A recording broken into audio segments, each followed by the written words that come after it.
दोस्तों MSW009 का जो खंड 3 है उसका ये लास्ट वीडियो है जो इकाई 5 सामाजिक क्रिया समाज कार्य का एक तरीका इसको हम लोग देखने वाले हैं। तो ये लास्ट वीडियो है, आप पूरा इस वीडियो में बने रहिए। नमस्कार, आज हम बात कर रहे हैं सामाजिक क्रिया पर। इसे पेशेवर समाज कार्य का एक तरीका माना जाता है। हमारे पास सामाजिक क्रिया समाज कार्य का एक तरीका नाम के लेख से कुछ जरूरी बातें हैं जी। और आज हम यही समझने की कोशिश करेंगे कि सामाजिक क्रिया क्यों खासकर भारत जैसे देश में इतनी अहम मानी जाती है, जबकि हाँ ये भी सच है कि इस पर बहस भी काफी हुई है। हाँ, और ये दिलचस्प भी है।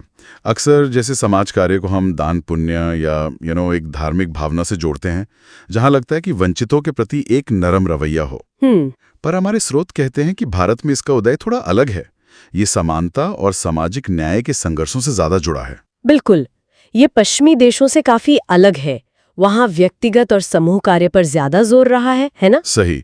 और शायद इसलिए क्योंकि भारत में जो समस्याएं थी वो बहुत बड़ी थी, मतलब बहुत गहरी थी।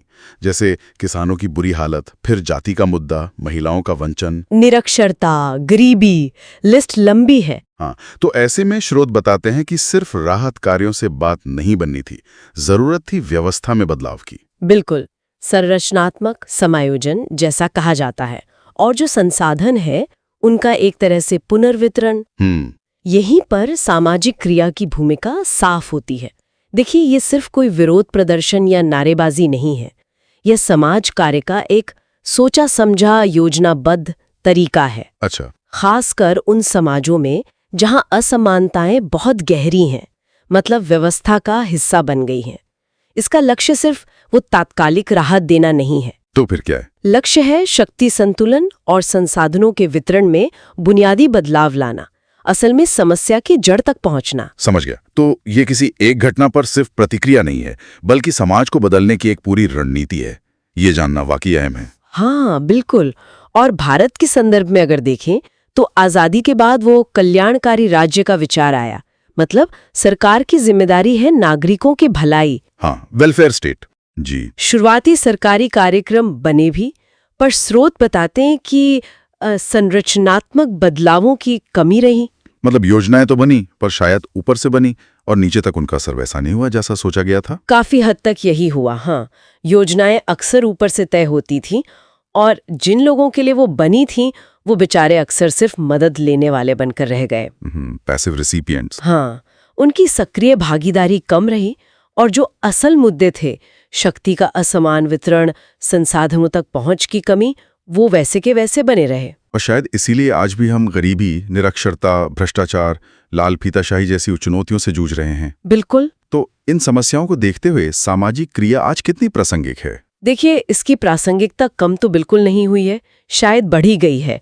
जब हम इन लगातार बनी हुई चुनौतियों को देखते हैं तो सामाजिक क्रिया का महत्व और साफ हो जाता है। खासकर एम्पावरमेंट के नजरिए से, अधिकारिता जिसे कहते हैं। हाँ बिल्कुल, अधिकारिता के नजरिए से सामाजिक क्रिया का एक बड़ा मकसद यही है कि लोगों को, समुदायों को इतना सशक्त बनाया जाए कि वे अपने हक के लिए खुद खड़े हो सके, अपने फैसले खुद ले सके। हाँ, और व्यवस्था को अपने लिए जवाबदेह बना सके। लेकिन ये कहना आसान है, जमीन पर ये अधिकारिता लाना कितना मुश्किल होता होगा, खासकर जब व्यवस्था में ही इतनी रुकावटें हों। मुश्किल तो है, बेशक है। व्यवस्थागत बाधाएं हैं, नौकरशाही की अपनी जटिलताएं हैं और कभी-कभी तो समुदायों के भीतर भी शक्ति का संतुलन बिगड़ा होता है। ये सब बड़ी चुनौतियां हैं। सही कहा, कार्यकर्ताओं को लगातार इनसे जूझना पड़ता होगा। जी हाँ। तो इसी बिंदु पर सोचते हुए ये सवाल मन में आता है कि आज की जो चुनौतियां हैं। हाँ, और यही आज का एक अहम सवाल है सोचने के लिए कि मौजूदा चुनौतियों और इन व्यवस्थागत बाधाओं को देखते हुए आज सामाजिक क्रिया को, समुदायों को असल में सशक्त बनाने और फायदों को सही लोगों तक पहुंचाने के लिए किन नई रणनीतियों या कह सकते हैं नए तरीकों को अपनाने की जरूरत हो सकती है। क्या मौजूदा तरीकों में कुछ बदलाव या नयापन लाने की गुंजाइश है ताकि वे आज के हालात में ज्यादा कारगर साबित हों? ये एक विचारणीय प्रश्न है। सामाजिक क्रिया, हमारे पास एक दस्तावेज है, सामाजिक क्रिया समाज कार्य का एक शक्तिशाली उपकरण, और हम इसी के कुछ जरूरी हिस्सों पर गौर करेंगे। आज हमारी कोशिश रहेगी ये समझने की कि सामाजिक क्रिया को समाज कार्य का एक अलग और शायद सबसे ज्यादा असरदार तरीका क्यों मानते हैं, खासतौर पर वो बातें जो इसे दूसरों से अलग करती हैं। और देखिए, दिलचस्प बात यह है कि इसमें मौजूदा व्यवस्थाओं से सीधे टकराने की गुंजाइश होती है, लेकिन फिर भी ये समाज कार्य के जो बुनियादी मूल्य हैं, जो नैतिकता है, उससे बंधा रहता है।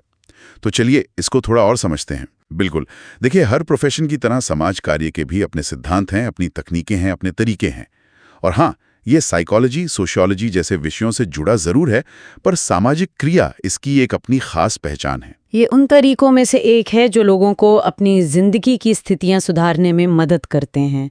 और सिर्फ इतना ही नहीं, बल्कि समाज कैसे काम करता है उसको बेहतर बनाने में भी। अच्छा, तो वो क्या चीज है जो इसे सिर्फ एक सोच या विचार से ऊपर उठाकर एक बाकायदा पेशेवर तरीका बनाती है? इसमें खास क्या है ऐसा? देखिए, सबसे पहली बात तो ये है कि ये समाज कार्य के दर्शन और उसके मूल्यों पर आधारित है।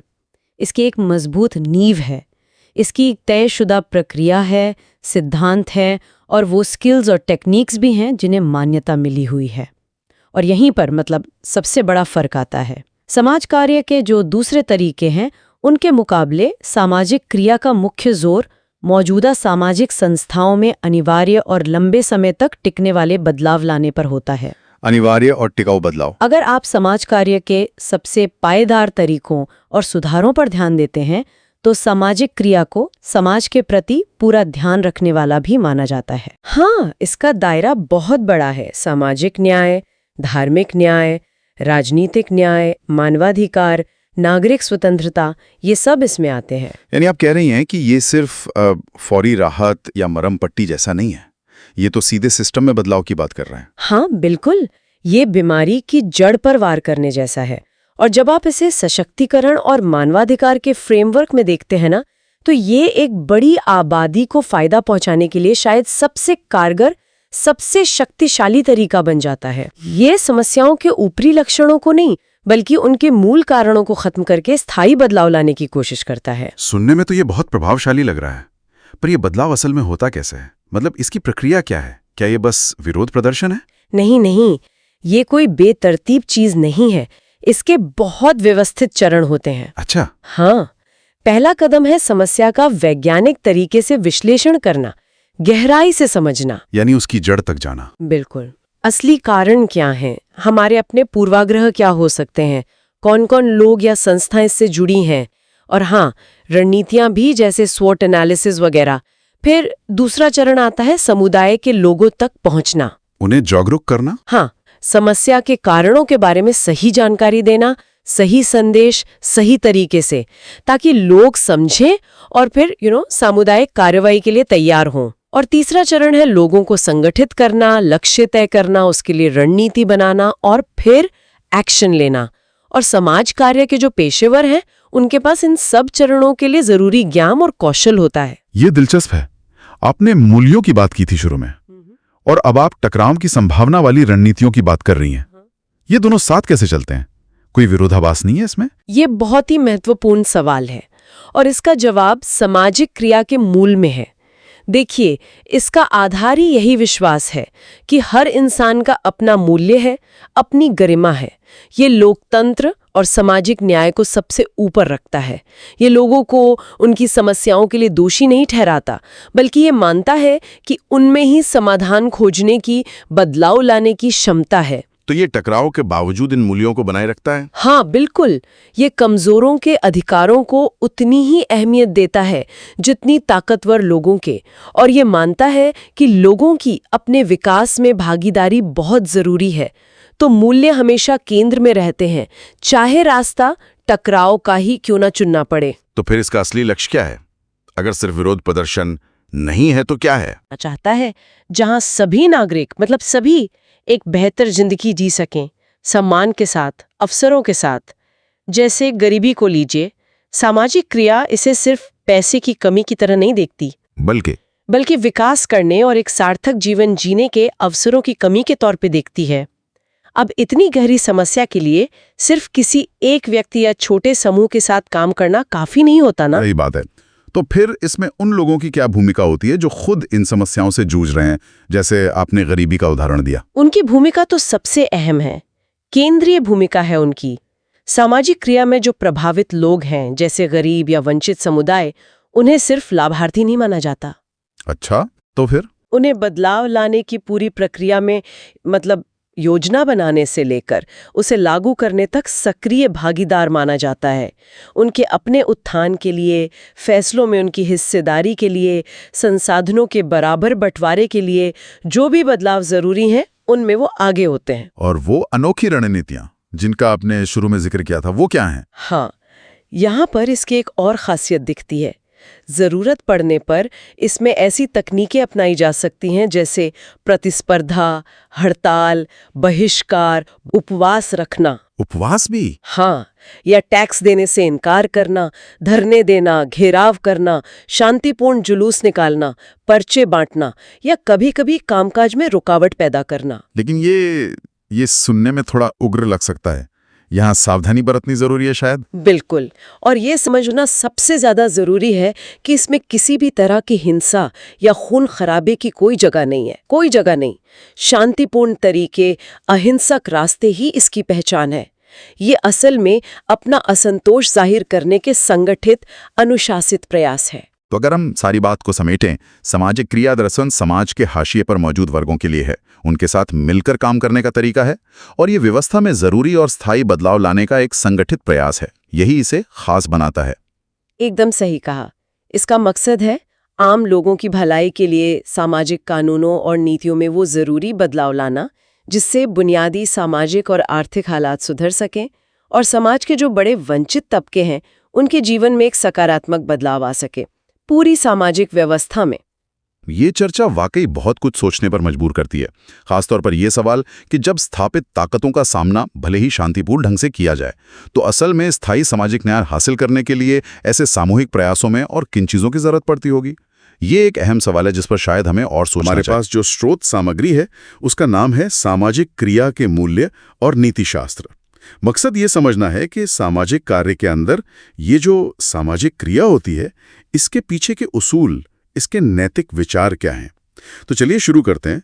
देखिए, इसमें एक बड़ी दिलचस्प बात है। शुरू में ही सामाजिक क्रिया जो है वो अक्सर मौजूदा सामाजिक ढांचों को, सिस्टम्स को चुनौती देती है, लेकिन फिर भी इसकी जो जड़ें हैं वो सामाजिक कार्य के मूल्यों और नैतिकता में ही हैं।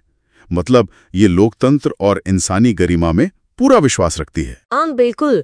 और सामाजिक क्रिया का जो मुख्य लक्ष्य है वो है दुख तकलीफ कम करना, समाज जैसे काम करता है उसे बेहतर बनाना। ये उस सोच को नहीं मानती कि सबसे ताकतवर ही जिएगा। नहीं, ये मानती है कि समाज को बेहतर बनाना सबकी जिम्मेदारी है। और इसका एक बहुत बड़ा मकसद है बराबरी लाना, एक ऐसा सामाजिक निजाम बनाना जहां सबको बराबर मौके मिले, खासकर उन हालात में जहां मान लीजिए संसाधन ऐसे बटे हैं कि एक बड़ा तबका बिल्कुल हाशिए पर पहुंच गया है। वहां इसकी भूमिका बहुत अहम हो जाती है। हाँ, और ये बात सोचने वाली है। जैसे स्रोत में इशारा है कि कोई देश है, ठीक है, कागज पर तो बहुत अच्छी इकोनॉमिक ग्रोथ दिखा रहा है, लेकिन उसी देश में आधी आबादी शायद गरीबी रेखा के नीचे हो। तो साफ है ना कि जो तरक्की के फायदे हैं, जो संसाधन है, वो बस कुछ ही लोगों तक पहुंच रहे हैं। सही कहा। मतलब इसका फोकस शायद नीतियों और कानूनों को बदलने पर होता होगा। जी हाँ, बिल्कुल। हाँ। ताकि ये जो संसाधन बट रहे हैं या जो फैसले लिए जा रहे हैं उसमें समाज के सभी वर्गों की आवाज शामिल हो। जी हाँ, जी हाँ, बिल्कुल। और स्रोत में इसका एक ठोस उदाहरण भी है, जैसे संविधान के 73वें और 74वें संशोधन। ये संशोधन जो स्थानीय निकायों में महिलाओं और अनुसूचित जातियों जनजातियों के लिए आरक्षण देते हैं, वो इसी सोच का नतीजा है। ये कोशिश है कि जो लोग हाशिए पर हैं उन्हें भी फैसले लेने की प्रक्रिया में शामिल किया जाए। अच्छा। तो असल में अगर आप देखें, समानता है, सामाजिक न्याय है, लोगों की क्षमता बढ़ाना, उनकी आज़ादी, उनकी गरिमा, ये सब वो बुनियादी मूल्य हैं जो सामाजिक कार्य और सामाजिक क्रिया दोनों के लिए अहम है। और सामाजिक क्रिया खास तौर पर उस गैर बराबरी पर ध्यान देती है जिसके कारण लोग कमजोर बनते हैं, वंचित रह जाते हैं या उनका शोषण होता है। यानी मानवाधिकारों को पक्का करना, उनको सुनिश्चित करना, ये इसके काम का एक बहुत जरूरी हिस्सा है। स्रोत में जिक्र आता है मानवाधिकारों की वैश्विक उद्घोषणा का 1948 वाली, और कुछ खास अधिकारों पर जोर है, जैसे आजादी और बराबरी बिना किसी भेदभाव के, जीवन, स्वतंत्रता, सुरक्षा का अधिकार, सेहत का अधिकार, किसी भी तरह के जुल्म से आजादी का अधिकार, शादी और परिवार का अधिकार, ये सब बहुत बुनियादी हैं। हाँ, और इन अधिकारों को असलियत बनाने के लिए जो सामाजिक कार्यकर्ता हैं, उनकी नैतिक जिम्मेदारियां भी बहुत बढ़ जाती हैं। स्रोत बताता है कि उनकी जिम्मेदारी अपने पेशे के प्रति है, उन लोगों के प्रति है जिनकी वो मदद कर रहे हैं, यानी सेवार्थी, और उस संस्था के प्रति भी जिसके लिए वो काम करते हैं, और फिर पूरे समाज के प्रति। लेकिन यहाँ एक मुश्किल भी तो आ सकती है ना। मान लीजिए कोई सामाजिक कार्यकर्ता किसी संस्था में काम कर रहा है और वो संस्था ही किसी अन्याय के खिलाफ आवाज उठाने से हिचक रही हो या रोक रही हो। हाँ, ये एक बहुत असली नैतिक दुविधा है। ऐसा होता है, सामाजिक कार्यकर्ताओं को कई बार ये मुश्किल झेलनी पड़ती है। उन्हें अपनी संस्था के प्रति वफादारी और अपने सेवार्थी और समाज के प्रति जो उनकी जिम्मेदारी है, उसमें एक संतुलन बनाना पड़ता है, और ये हमेशा आसान नहीं होता। समझ गया। तो अगर हम संक्षेप में कहें स्रोत के आधार पर कि सामाजिक क्रिया में जो पेशेवर लगे हैं, उनके मुख्य लक्ष्य क्या है? पहला तो समाज के ढांचे में बदलाव लाना, ताकि संसाधन ज्यादा बराबरी से बटें। दूसरा, जिन लोगों या समुदायों के साथ काम कर रहे हैं, उनकी अपनी ताकत, उनकी क्षमता को बढ़ाना। तीसरा, वो सामाजिक बुराइयां खत्म करना जो इंसानी गरिमा के खिलाफ हैं।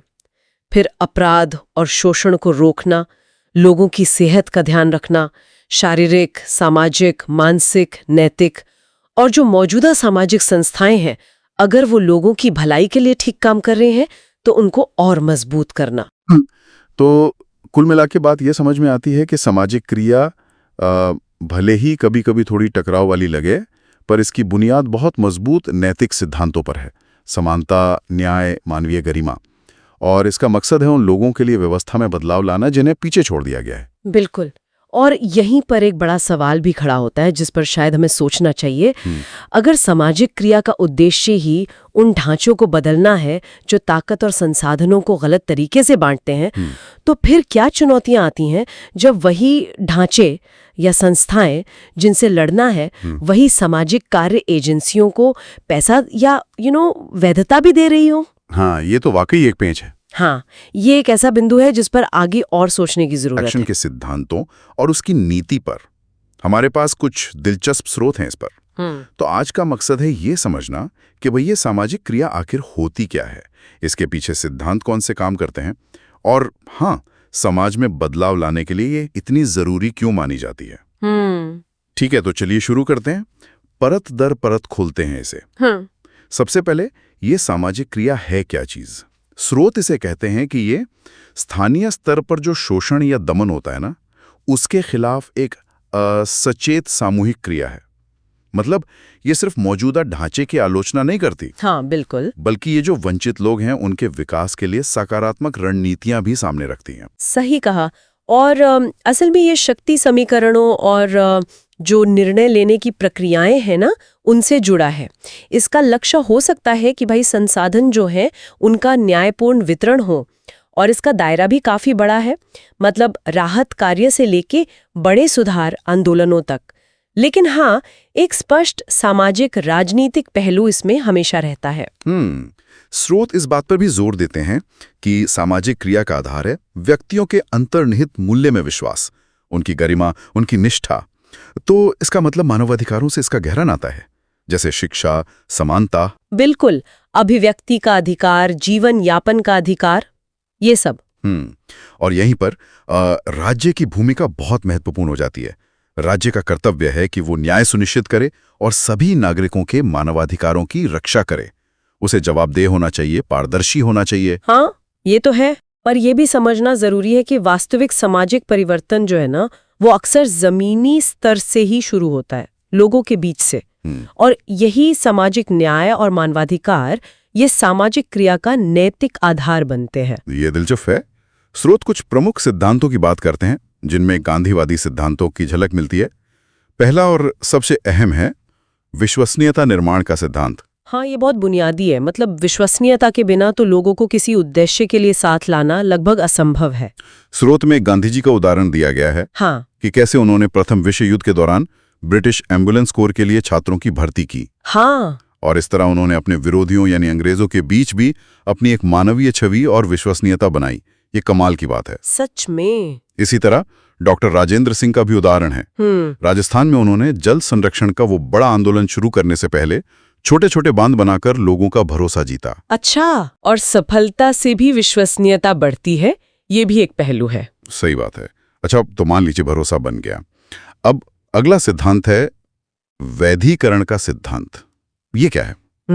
इसका मतलब है अपने आंदोलन के जो लक्ष्य हैं उनको नैतिक रूप से और नीतिगत रूप से सही ठहराना, उसे वैध बनाना, ताकि आम जनता और जो लक्षित समूह है वो उसे स्वीकार करे, उसे अपनाए। जैसे कोई उदाहरण है?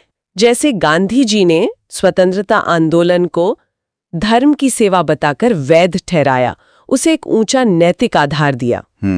या जैसे बाल मजदूरी के खिलाफ जो अभियान चले, उन्होंने इसे नैतिक रूप से गलत बताकर जनमत तैयार किया। अच्छा, सूचना का अधिकार अभियान भी शायद इसी में आएगा। बिल्कुल।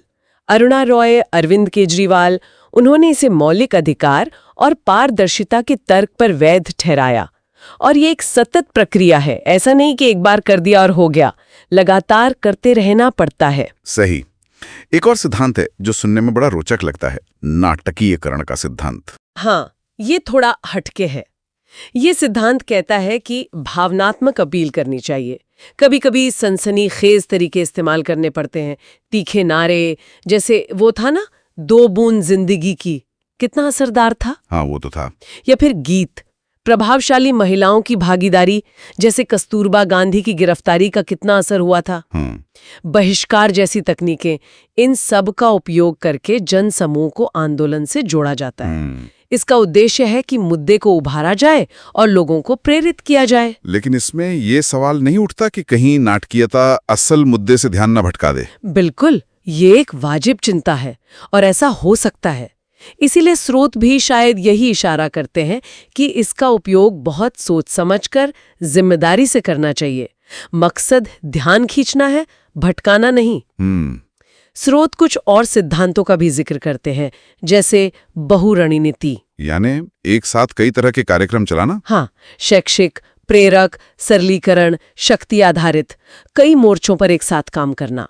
और एक दोहरा दृष्टिकोण भी है। जी, इसका मतलब है कि स्थापित व्यवस्था को चुनौती तो देनी ही है, पर साथ साथ रचनात्मक विकल्प भी तैयार करने हैं।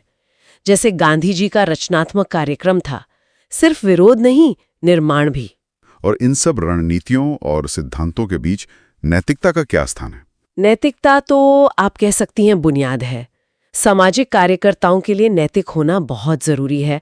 उन्हें मानवाधिकारों में गहरा विश्वास रखना होता है और वो समुदाय के प्रति जवाबदेह होते हैं, खासकर जो दबे कुचले लोग हैं। उनके हितों के लिए काम करने के लिए वो नैतिक रूप से बाध्य हैं। तो अगर हम सार निकालें तो सामाजिक क्रिया सिर्फ एक विरोध नहीं है, ये न्याय और समानता के लिए एक सचेत सामूहिक प्रयास है। ये मानवाधिकारों की नींव प्रतीकी है और ये विश्वसनीयता, वैधीकरण, नाटकीकरण जैसे सिद्धांतों का इस्तेमाल करती है लोगों को जोड़ने और बदलाव लाने के लिए। हाँ, बिल्कुल। और अंत में एक विचारणीय प्रश्न है। स्रोत जमीनी स्तर पर बदलाव और राज्य के कर्तव्य दोनों पर जोर देते हैं। तो सवाल ये उठता है कि व्यक्तिगत या सामूहिक स्तर पर जो कार्रवाई होती है वो व्यवस्थागत यानी सिस्टमिक परिवर्तन से कैसे जुड़ती है, खासकर तब जब स्थापित व्यवस्थाएं खुद ही बदलाव का विरोध कर रही हों। ये वाकई सोचने वाली बात है। इस पे शायद आगे और विचार करने की जरूरत। सामाजिक क्रिया मतलब सोशल एक्शन और समाज कार्य की जो दूसरी पद्धतियां हैं, उनके बीच का रिश्ता। हाँ, क्योंकि स्रोत यही बताते हैं कि सामाजिक क्रिया अकेले काम नहीं करती। बिल्कुल, वो अक्सर समाज कार्य के दूसरे तरीकों से अहम जुड़ी होती हैं, उनका इस्तेमाल भी करती हैं। कुछ तो मानते हैं कि ये सबका मिला जुला रूप ही है। सही कहा, एक तरह का मिश्रण। तो आज कोशिश करते हैं इसी जुड़ाव को समझने की। देखते हैं ये अलग अलग तरीके एक साथ कैसे काम करते हैं, कैसे एक दूसरे को ताकत देते हैं। सामाजिक वैयक्तिक कार्य से शुरू करें, सोशल केस वर्क से? हाँ बिल्कुल। देखिए, सामाजिक वैयक्तिक कार्य का जो मुख्य काम है वो है व्यक्तियों की या परिवारों की मदद करना, उनकी जो सामाजिक या कभी भावनात्मक व्यवहारिक समस्याएं हैं उनमें। एक इंसान की जो परेशानी है वो असल में किसी बड़ी व्यवस्था से जुड़ी समस्या का एक छोटा सा हिस्सा भर है। हाँ, जैसे वो उदाहरण था स्रोत में कि दंगों के बाद सरकार का पुनर्वास कार्यक्रम शायद उतना संवेदनशील ना हो। बिल्कुल। या फिर जैसे नरेगा जैसी योजनाएं हैं, जरूरी योजनाएं। हाँ, ग्रामीण रोजगार गारंटी वाली। वही, अगर वो जमीन पर ठीक से लागू नहीं हो पा रही हैं, तो ये किसी एक व्यक्ति की समस्या नहीं रह जाती, है ना? ये तो पूरी सिस्टम की बात हो गई। सही। तो बस यहीं पर सामाजिक क्रिया की जरूरत महसूस होती है। वो जो व्यक्ति कार्य करता है उसे ये एहसास होता है कि भाई सिर्फ इस व्यक्ति की काउंसलिंग करने या मदद करने से बात नहीं बनेगी, बल्कि उस व्यवस्था को, उस नीति को चुनौती देनी होगी, उसे बदलने के लिए आवाज उठानी होगी जो इस प्रॉब्लम की जड़ है।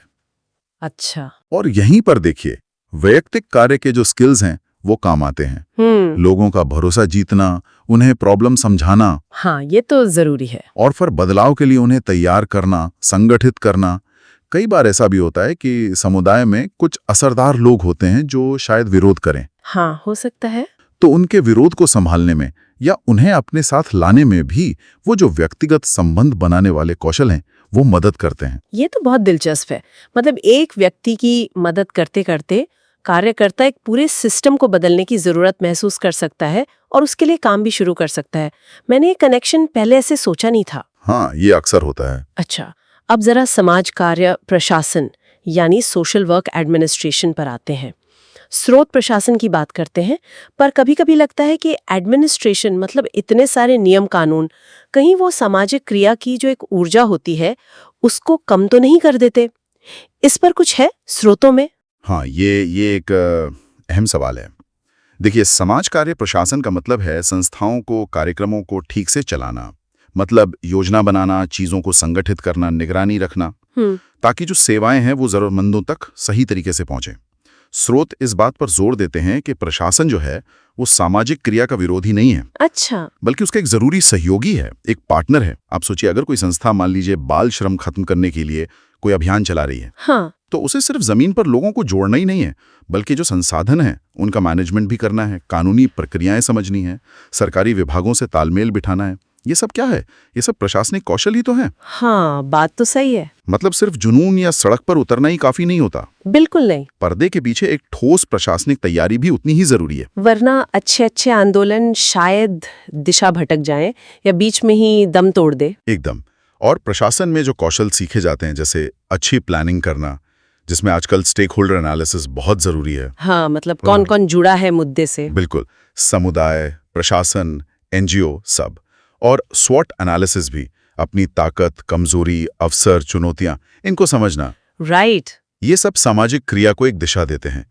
फिर सही काम के लिए सही व्यक्ति चुनना, टीम के अंदर अगर कोई मतभेद हो जाए तो उसे सुलझाना, और खासकर जो लंबे अभियान चलते हैं उनमें कार्यकर्ताओं की थकान का प्रबंधन, जिसे फटीग मैनेजमेंट कहते हैं। हाँ, ये भी जरूरी है। हाँ, ये सब सफल सामाजिक क्रिया के लिए बहुत जरूरी है।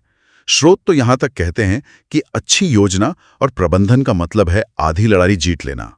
ये तो स्पष्ट है कि प्रशासन कैसे एक तरह से नींव का काम करता है।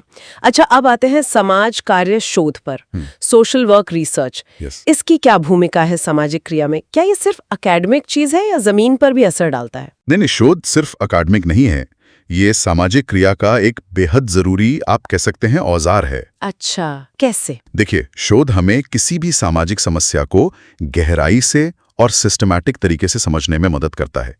मतलब प्रॉब्लम कितनी बड़ी है, इसके असली कारण क्या हैं, लोगों की जिंदगी पर इसका क्या असर पड़ रहा है, कैसा असर पड़ रहा है।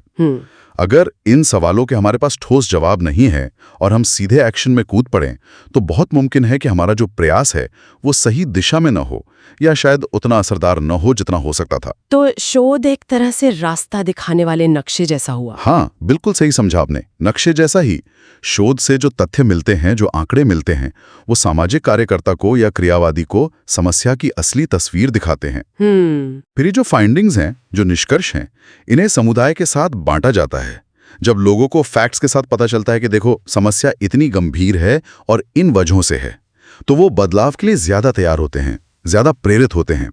हाँ, ये बात तो है। और उसके बाद समुदाय की भागीदारी से ही सामाजिक क्रिया की रणनीति बनती है। इससे ये पक्का होता है कि जो भी कदम उठाए जा रहे हैं वो वाकई ज़रूरी हैं, उपयोगी हैं और ज़मीनी हकीकत से जुड़े हुए हैं। स्रोत इसी बात पर जोर देते हैं कि शोध पर आधारित जो क्रिया होती है वो ज़्यादा टिकाऊ और प्रभावशाली होती है। तो हमने देखा कि वैयक्तिक, कार्य, प्रशासन और शोध, ये तीनों ही सामाजिक क्रिया को न सिर्फ मुमकिन बनाते हैं बल्कि उसे ज्यादा असरदार भी बनाते हैं। और स्रोत ये भी इशारा कर रहे हैं कि आजकल जो कार्यकर्ता हैं वो इन अलग अलग पद्धतियों को अलग अलग देखने के बजाय एक साथ मिलाकर इस्तेमाल कर रहे हैं, एक इंटीग्रेटेड अप्रोच अपना रहे हैं। बिल्कुल सही।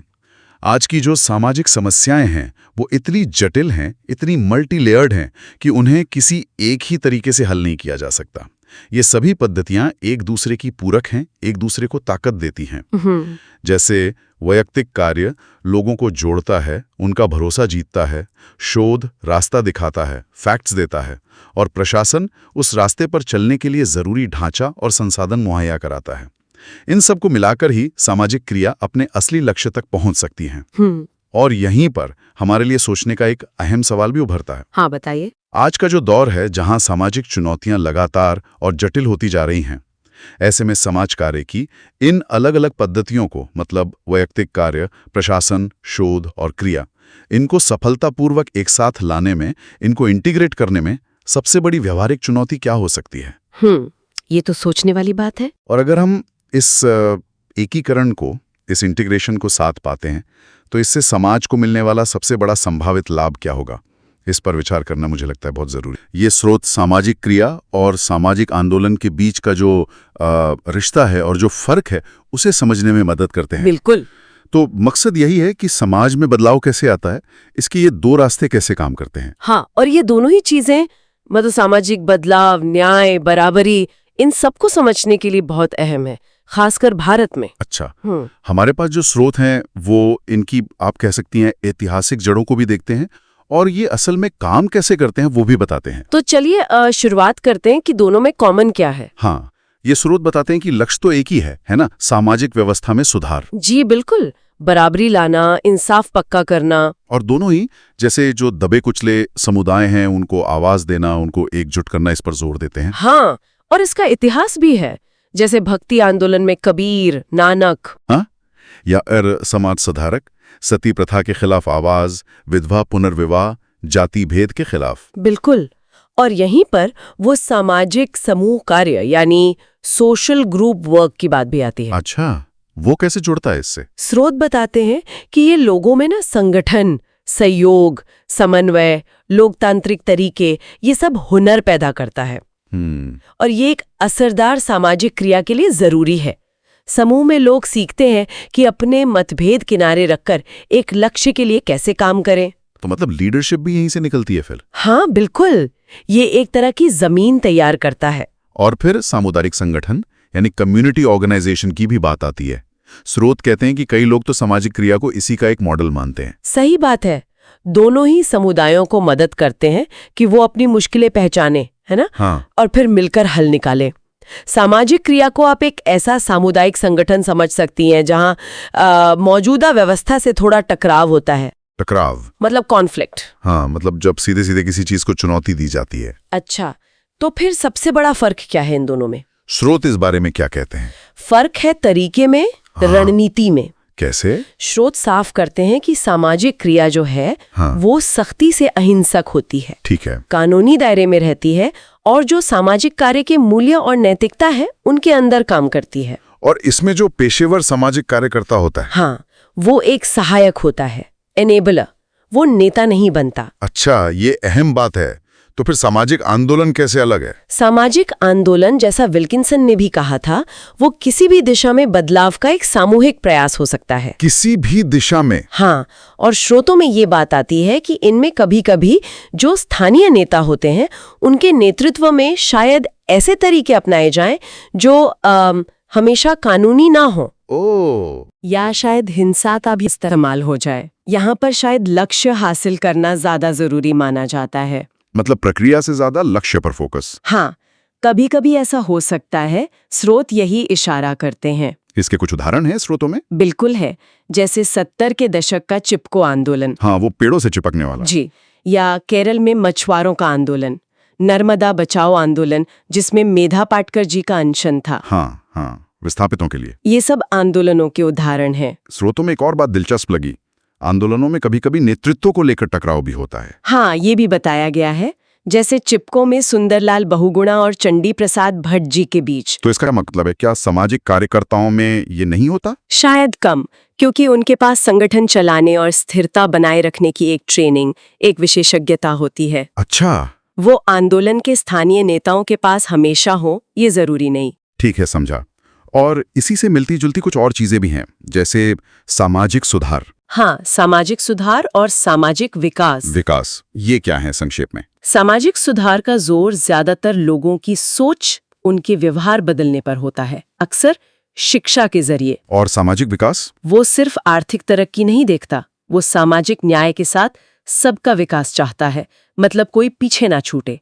जैसे आजकल वो SDGs है ना, सतत विकास लक्ष्य। हाँ, सस्टेनेबल डेवलपमेंट गोल्स। जी, ये भी सामाजिक क्रिया की तरह न्याय और बराबरी के लक्ष्य रखते हैं। तो कुल मिलाकर हमने देखा कि सामाजिक क्रिया और आंदोलन दोनों का मकसद तो एक जैसा है, न्याय, बराबरी, बदलाव। हाँ, मकसद में समानता है, पर उनके रास्ते, उनका नेतृत्व और वो नैतिकता के जो नियम हैं, उनका पालन, उसमें फर्क हो सकता है। बिल्कुल। सामाजिक क्रिया ज्यादातर सामाजिक कार्य के सिद्धांतों से बंधी हुई दिखती है, हाँ, जबकि आंदोलन शायद थोड़े ज्यादा लचीले हों अपने तरीकों में। तो यहीं पर एक सवाल मन में आता है, और शायद हमारे सुनने वालों के मन में भी आए। जी। स्रोत कहते हैं कि सामाजिक क्रिया नैतिकता के दायरे में रहती है, आंदोलन लक्ष्य के लिए अलग रास्ते ले सकते हैं। तो क्या कभी-कभी बड़ा बदलाव के लिए नियमों से, प्रक्रियाओं से हटना जरूरी हो जाता है? या फिर जो रास्ता है, जो प्रक्रिया है, वो हमेशा मंजिल जितनी ही जरूरी होती है? ये एक बहुत बड़ा सवाल है। इस पर वाकई सोचने की जरूरत है कि क्या लक्ष्य साधनों को सही ठहराता है या साधन भी उतने ही पवित्र होने चाहिए। हाँ, इसी विचार के साथ आज की चर्चा समाप्त करते हैं। सामाजिक क्रिया है ना, हमारे पास सामाजिक क्रिया सिद्धांत एवं अभ्यास से जुड़े कुछ अंश है। जी हाँ, बिल्कुल। ये स्रोत हमें इसे समझने में मदद करेंगे, मतलब समाज कार्य के एक तरीके के तौर पर। सही। तो हमारा मकसद है ये समझना कि ये है क्या असल में, इसका लक्ष्य क्या है और ये किन सिद्धांतों पर काम करती है। और शुरू में ही ये बात तो साफ हो जाती है कि इसका जो मूल है वो सामाजिक न्याय और सशक्तिकरण है। हाँ, बिल्कुल। खास तौर पर उन लोगों के लिए जो आप कह सकते हैं समाज के हाशिए पर हैं। बिल्कुल सही कहा। इसकी बुनियाद ही सामाजिक न्याय, बराबरी और निष्पक्षता है। और मुख्य काम है उन समूहों के हक के लिए आवाज उठाना जिनकी आवाज अक्सर सुनी नहीं जाती। ये कोई अचानक से होने वाली चीज नहीं। इन दस्तावेजों के हिसाब से ये एक सोची समझी प्रक्रिया है। हाँ, और यहीं पर ये बात और भी दिलचस्प हो जाती है। इन स्रोतों में कई सिद्धांतों का जिक्र है, जैसे विश्वसनीयता बनाना, फिर वैधीकरण, नाटकीयता का इस्तेमाल। हाँ, विविध रणनीतियां, दोहरा नजरिया और कई तरह के कार्यक्रम चलाना। ये सब सुनने में तो भारी लगते हैं, पर चलिए इनको थोड़ा खोलते हैं। हाँ, जरूर। ये सिद्धांत असल में दिखाते हैं कि सामाजिक क्रिया जमीनी स्तर पर काम कैसे करती है। जैसे विश्वसनीयता निर्माण, ये तो बहुत जरूरी है ना? हाँ, ताकि लोग भरोसा करें, जुड़ें। बिल्कुल। फिर वो वैधीकरण वाली बात, मतलब अपने काम को, अपनी मांगों को सही ठहराना, कानूनी तौर पर, सामाजिक तौर पर भी, ताकि उसे सिर्फ हंगामा ना समझा जाए। सही। और वो नाटकीयता का सिद्धांत, वो थोड़ा चौंकाता है ना? नाटकीयता मतलब ड्रामा करना, ये कैसे? हाँ, एक तरह से, लेकिन सोच समझकर। इन दस्तावेजों के मुताबिक इसका मतलब है मुद्दे को ऐसे पेश करना कि लोगों का ध्यान खींचे, मतलब वो भावनात्मक रूप से जुड़े और बात दूर तक जाए। अच्छा, ये सिर्फ नारेबाजी नहीं है। कभी-कभी प्रतीकवाद, कला या खास तरह के प्रदर्शनों से मुद्दे को हाईलाइट करना। पर ये तभी काम करता है जब विश्वसनीयता पहले से हो। अच्छा, तो ये सब जुड़े हुए हैं, एक के बिना दूसरा अधूरा है शायद। हाँ, काफी हद तक। और वो विविध रणनीतियां और दोहरा दृष्टिकोण, उनका क्या मतलब हुआ? विविध रणनीतियां मतलब एक ही तरीका नहीं अपनाना। कभी बातचीत से हल निकालना, कभी थोड़ा दबाव बनाना, कभी सहयोग करना। जैसी स्थिति हो वैसा तरीका। ओके। और दोहरा दृष्टिकोण, इसका मतलब है एक तरफ तो जो वंचित समूह है उसे तैयार करना कि वो अपने हक के लिए लड़े, और दूसरी तरफ जो व्यवस्था है, जो सत्ता है, उस पर बदलाव के लिए दबाव डालना। तो ये दोनों चीजें साथ साथ चलती हैं। हाँ बिल्कुल। तो ये सिद्धांत तो समझ आए, पर ये स्रोत ये भी बताते हैं ना कि सामाजिक क्रिया समाज कार्य के दूसरे तरीकों से कैसे जुड़ी है। हाँ, ये बहुत अहम है। जैसे सामाजिक वैयक्तिक कार्य, मतलब जब एक एक व्यक्ति के साथ काम करते हैं, उसे अपनी समस्या समझने और आवाज उठाने में मदद करते हैं, तो ये सामाजिक क्रिया के लिए एक तरह से जमीन तैयार करता है। वैसे ही समूह कार्य है जो लोगों को एकजुट होना सिखाता है, अपनी बात मिलकर रखना सिखाता है। अच्छा। और दस्तावेज तो इसे सामुदायिक संगठन का अगला कदम मानते हैं। मतलब पहले समुदाय संगठित होता है, अपनी जरूरतें पहचानता है, हाँ, और फिर जरूरत पड़ने पर सामाजिक क्रिया का रास्ता अपनाता है। और इसमें समाज कार्य शोध और प्रशासन की क्या भूमिका है? देखिए, समाज कार्य शोध बहुत जरूरी है। समस्या की जड़ तक जाना, आंकड़े जुटाना, विश्लेषण करना कि असल दिक्कत है कहाँ और क्यों है। बिल्कुल। इससे कार्यवाही को सही दिशा मिलती है। और समाज कल्याण प्रशासन, उसका काम है संसाधन जुटाना, व्यवस्था बनाना, ताकि अभियान ठीक से चल पाए। तो मतलब एक सामाजिक कार्यकर्ता को ये सारे हुनर इस्तेमाल करने पड़ते हैं। हाँ बिल्कुल, ये सब मिलकर काम करते हैं। इन दस्तावेजों में सामाजिक क्रिया और सामाजिक आंदोलनों की तुलना भी की गई है। अच्छा, क्या फर्क बताया है? समानता तो ये है कि दोनों बदलाव चाहते हैं, पर सामाजिक क्रिया ज्यादातर समाज कार्य के दायरे में होती है और शायद ज्यादा संगठित तरीके से होती है। समझ गई। तो कुल मिलाकर ये शोध सामाजिक क्रिया को सिर्फ एक विरोध प्रदर्शन की तरह नहीं देखते। नहीं, बिल्कुल नहीं। बल्कि समाज कार्य के अंदर एक व्यवस्थित, सिद्धांतों पर आधारित तरीका मानते हैं। हाँ, और जो दूसरे सामाजिक कार्यों से गहराई से जुड़ा है, ये एक पूरी योजना का हिस्सा लगता है। तो अगर हम सार निकालें तो क्या कहेंगे? सामाजिक क्रिया समाज कार्य के टूल बॉक्स का एक बहुत जरूरी औजार है। हाँ, जो कुछ खास सिद्धांतों का इस्तेमाल करके वंचित समूहों के लिए न्याय और ताकत हासिल करने पर केंद्रित है। बिल्कुल। और ये समाज कार्य की दूसरी तकनीकों से अलग नहीं है, बल्कि उनके साथ मिलकर काम करती है। हाँ, यही मुख्य बात है। पर यहाँ एक सवाल सोचने पे मजबूर करता है। क्या? देखिए, ये दस्तावेज सिद्धांत और प्रक्रिया पर काफी जोर देते हैं। ये अच्छी बात है, लेकिन असल दुनिया में जब ये सिद्धांत स्थापित सत्ता या गहरी जड़ें जमा चुकी व्यवस्थाओं से टकराते हैं, तो जमीनी स्तर पर कितना वास्तविक बदलाव ला पाते हैं? क्या ये हमेशा उतने ही कारगर होते हैं जितना कागज पर लगते हैं? ये तो सोचने वाली बात है। हाँ, इस सिद्धांत और व्यवहार के बीच जो फासला कभी कभी नजर आता है, उसे कैसे कम किया जाए, ये एक बड़ा सवाल है जिस पर शायद आगे और सोचने की जरूरत है। उम्मीद है दोस्तों आपको यह वीडियो पसंद आया होगा और सब कुछ अच्छे से समझ आया होगा। अगर वीडियो अच्छा लगा तो कमेंट करके जरूर बताएं, चैनल को सब्सक्राइब करें, वीडियो को लाइक करें और ऐसे ही महत्वपूर्ण जानकारी सभी तक पहुंचाने के लिए इसे शेयर जरूर करें। फिर मिलते हैं अगली वीडियो में नई जानकारी के साथ। तब तक के लिए धन्यवाद। जय हिंद।